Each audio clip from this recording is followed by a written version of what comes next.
Hey guys, what's up and welcome to today's show. It's going to be a Premier League review focusing on the big games in the Premier League that affected the race for the top four and also the race for the all-important Premier League title. So, Liverpool managing to get a win over Crystal Palace.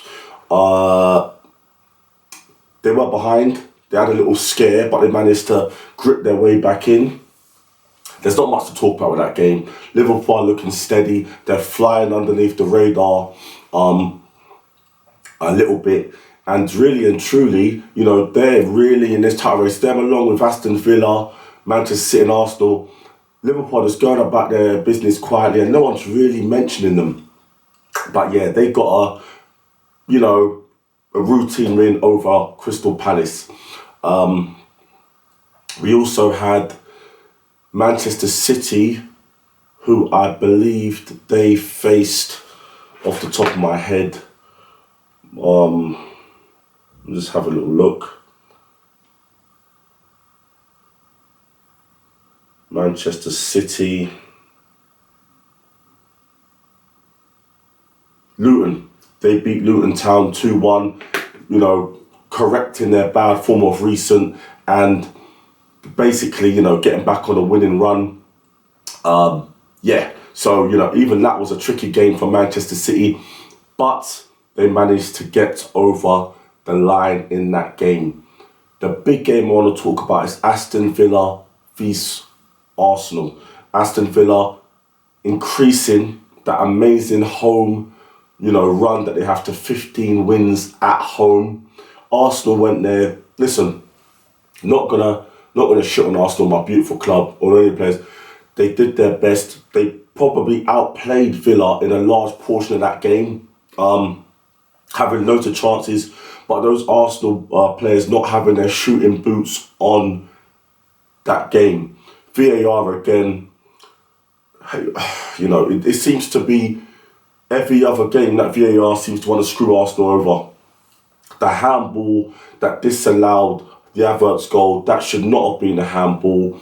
Listen, at the end of the day, it hit the Aston Villa defender before it hit Havertz's hand. It hit Aston Villa's player's hand before it hits Havertz's hand. So technically, it should have been a penalty. So if one's a handball, the other should be a handball. VAR, I was never really an advocate for VAR. I think there is a place for VAR in the game if the referees and the officials that are in the VAR, doing the VAR, are, they have the common sense and the capability to be able to do it properly, but they don't seem to have those skill sets. They just seem to be, incompetent is the word. Incompetent is the only word I can use to describe it. Just complete incompetence. That should have been a goal. That should have stood. There was also another penalty incident with Gabriel Magalhaes. That VAR, did a VAR with it. And so listen, I'm not one of those Arsenal fans that believe that Arsenal should have won the game, but I do think a draw would have been a fair result. But listen, we had other chances to put the game, I'm going to say to bed, but to get an equaliser and possibly the winner. But Arsenal players didn't have their shooting boots on. Aston Villa defended well. McGinn with an early goal. He's been fantastic for this season. Captain fantastic, McGinn. And, they looked a little bit tired and jaded from the massive, high pressure, high intensity performance that they put up against Manchester City, dominating City. Then they had to go and beat Arsenal, which they did. It weren't the same level of performance. Fatigue could have contributed. Arsenal being a better team could have contributed. But Aston Villa got the job done. And Unai Emery is just showing and proving that he is truly an elite manager. He is elite. He is knocking on the door of Pep and Klopp for that elite status. Definitely the third best manager in the Premier League. Definitely top 5 managers in Europe, in the world. That's for sure. He's elite. And, I want to make a separate video on this. I do believe the Arsenal fan base and certain fan pages within the Arsenal fan base were the major factor to him being sacked. Yeah, the press didn't really like him at the start. They were sort of making a joke out of him, There were loads of memes about Unai Emery, all this good evening crap and all that, taking a mickey out of his English, which is wrong. But the Arsenal fan base, a lot of them turned after Baku when we lost to Chelsea 4-1 in the Europa League final in 2019. Emery had an amazing first season. Getting that shit Arsenal team with players like Mustafi, Kolasinac, Socrates and Lichtsteiner, he got Arsenal to a European final, first since 2006, and toe-to-toe with Chelsea, just being edged out for that fourth spot by Chelsea. Chelsea had Hazard. That was Hazard at his peak, and then he went to Real Madrid. But that was the difference between Arsenal and Chelsea. Hazard, one of the best players the Premier League ever seen. So Emery had a good first season. Then the second season, he had a bit of a rocky patch, and bang, he gets sacked. He should have had more time. He had more credit in the bank than he deserved. But some of the toxic Arsenal fan base and fan pages, they didn't want him. They turned on him. And that, I believe, put pressure on the hierarchy of Arsenal, because the fans turning, that put pressure on the hierarchy of Arsenal to pull the trigger way too soon on Unai Emery and sack him. So there's a lot of Arsenal fans who owe Unai Emery an apology, because everything in life requires patience. Good things take time and patience. Just like the patience we've given Mikel Arteta, who deserves it and who's doing well with that patience and faith. Unai Emery should have had the same patience, but he didn't. He was ran out by the Arsenal fan base, and those Arsenal fan base, those fan channels, give Unai Emery an apology, but I'm going to make a separate video on this because it's a long video I need to go through. But so yeah, Villa beating Manchester City and Arsenal in the same week and really solidifying the fact that they are in this Premier League title race. No doubt, they are in this Premier League title race, and Villa have money. They need to abide by FFP as all the clubs do. But when January comes and that transfer window opens, they will invest. Villa will invest. They'll have their restraints with the FFP, but they'll get around it. Fairly and properly, and they will invest. And I'm sure that Unai Emery and Villa will see this through. They're going to see this amazing season through.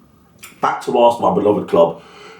Not a disaster. They played well. There's ways to get beat, and Arsenal played well. The endeavour. Havertz was fantastic. Havertz is, really, really showing that fight, effort, and quality, and repaying the faith that Arteta has in him. Fantastic. So Arsenal need to bounce back quickly. Which I'm sure they will, and just get back onto the winning path. This Premier League title race will be tight. It will be tight, and there may be 3-4 teams in it right to the end. That's what I'm foreseeing. So, Manchester United losing to Bournemouth 3-0 at Old Trafford. They bounced back against Chelsea. Not so good a performance against Bournemouth. What I don't understand is why Erik ten Hag started Martial up front. He wants to press, he wants to be high up the pitch, to compress the pitch, to press up high, but Højlund's the player for that. And I know Højlund isn't scoring, but listen, he will score. He will get his scoring boots on in the Premier League. Champions League he's doing well, but in the Premier League. And he is the player that Manchester United want if they want someone to instigate the press high up the pitch, because that's what he does. He's hard working, Højlund. Martial, he's had injuries and such that have hindered his career, but he's not going to press the way Højlund presses. So I didn't understand that from a selection standpoint by Erik ten Hag. But what I'm seeing in this league this season is that a lot of teams are taking points off each other, beating each other. Bournemouth are flying high. Solanke's in a rich vein of form. What I would say to the Manchester United fan base is, please have faith in Ten Hag.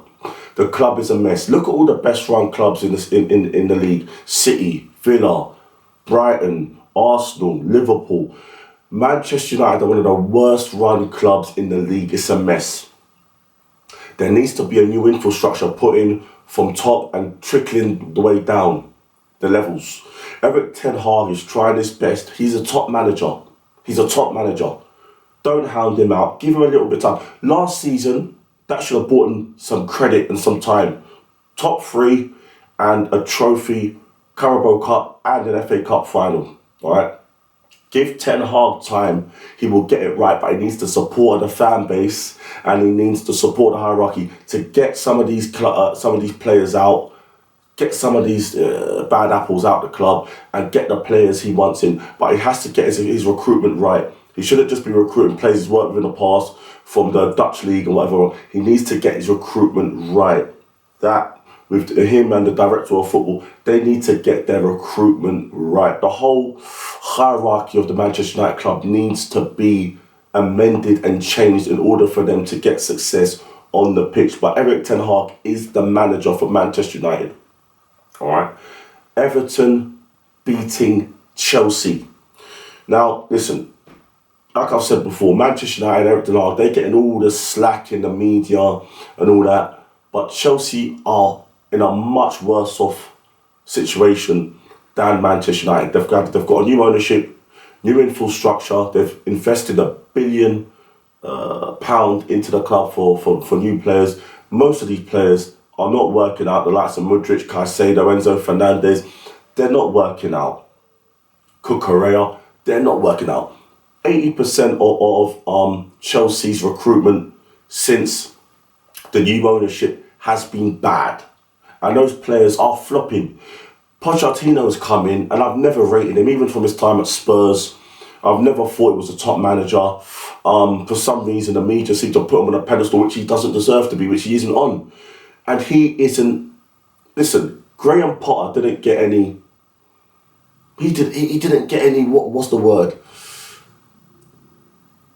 He didn't get any mercy from the sports media, from the pundits, from the Chelsea fan base. They turned on Graham Potter quick, and I believe Graham Potter's a better manager than Pochettino. I believe he is. I believe Graham Potter's a better manager than Pochettino. But he didn't get any mercy. They turned on him and they hounded him out. Poch, I saw a stat actually that in their first 15 games in charge of Chelsea, that Graham Potter has actually accrued more points than Poch. I think it's 1 or 2 points, but he's actually doing better in his first 15 games than Poch is doing in his first 15 games. What's all that about?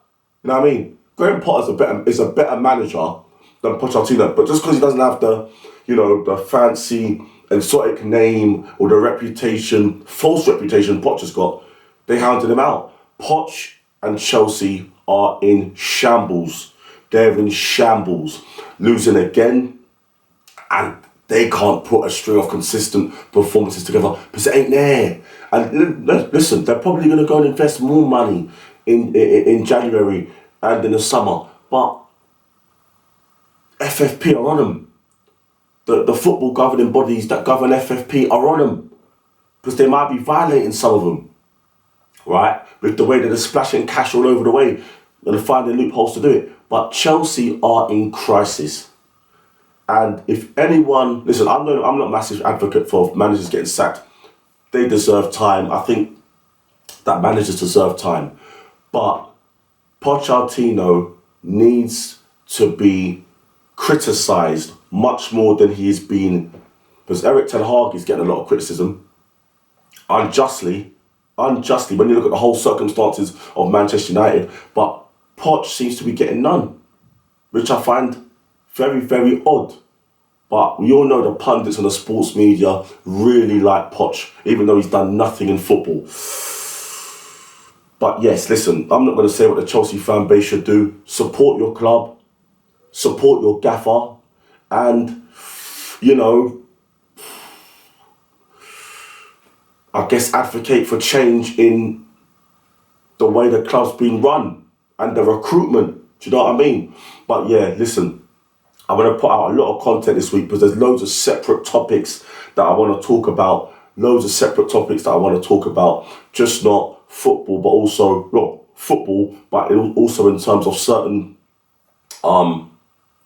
subjects within football. Like, for example, the Emery. I want to make a separate video on Unai Emery and basically just highlighting the fact that he was sacked way too soon. But I just want to say this, I'm a massive fan of Arteta. He is our gaffer, he's doing a fantastic job, and I'm sure that he's going to bring success and glory to Arsenal Football Club. But, you know, Unai Emery was unjustly dismissed as Arsenal gaffer. So yeah, Champions League week this week. There will be previews and reviews to those games this week. So yeah, stay tuned for loads of content coming out this week. I'm going to end this video here, guys. So please smash the like, share and subscribe. And I'll see you very soon for another one. Peace.